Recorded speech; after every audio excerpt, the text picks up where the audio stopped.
With Warrior Stadium, we have a bunch of different struggles. We basically have 7 football teams that need to use this one field or try and use this one field. So we're always trying to balance their games and then getting and keeping the field in the best possible shape we can. Starting with the playing surface itself, which was first put in the late 70s, early 80s, in that time frame, it's lost some of its crown, so water doesn't drain off it as well. So we do get some pooling and some puddling. That causes issue then. If it's raining and we're playing on there, that water's not running off, and the football teams, all 22 guys, are getting in there and they're really rutting it up.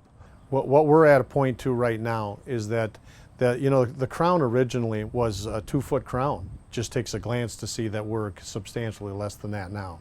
We're at a point where what we need to do is actually replace the field. So we're talking about ripping the field up, putting in under drainage, repair some drainage issues that we already have on the main lines, and that's why you see a couple of sinkholes there, and then of course recrown.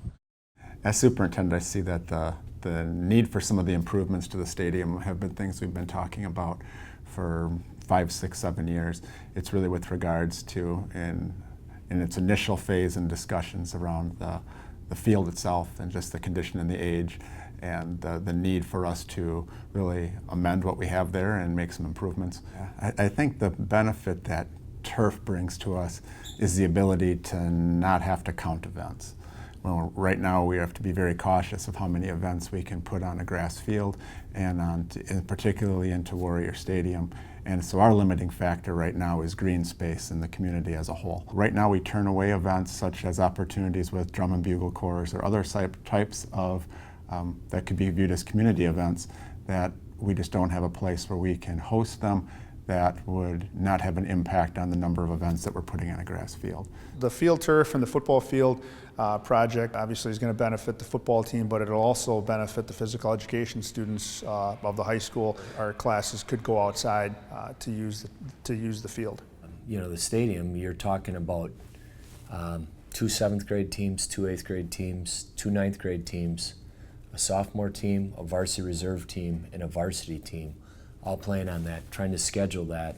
And we don't have a lot of regulation football fields around town. I mean, it's not like, we have like, when you count our youth, 19 to 21 teams. It becomes an issue with the number of teams versus the actual regulation fields.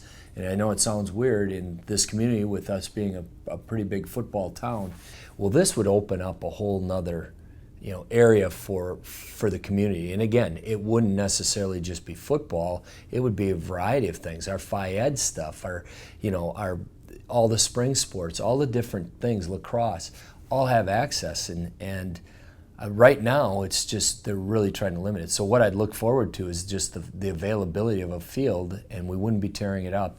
You've got consistency. You're not worrying about, hey, if we play tonight, we're going to wreck the field, and how will that impact down the road when all these other teams have to be on it. I mean, it gives you a little bit of a peace of mind. And what we've tried to do in Waunakee is do things the right way in a variety of areas, whether it's academics or it's athletics or it's just facilities. And I think this is the right thing to do here.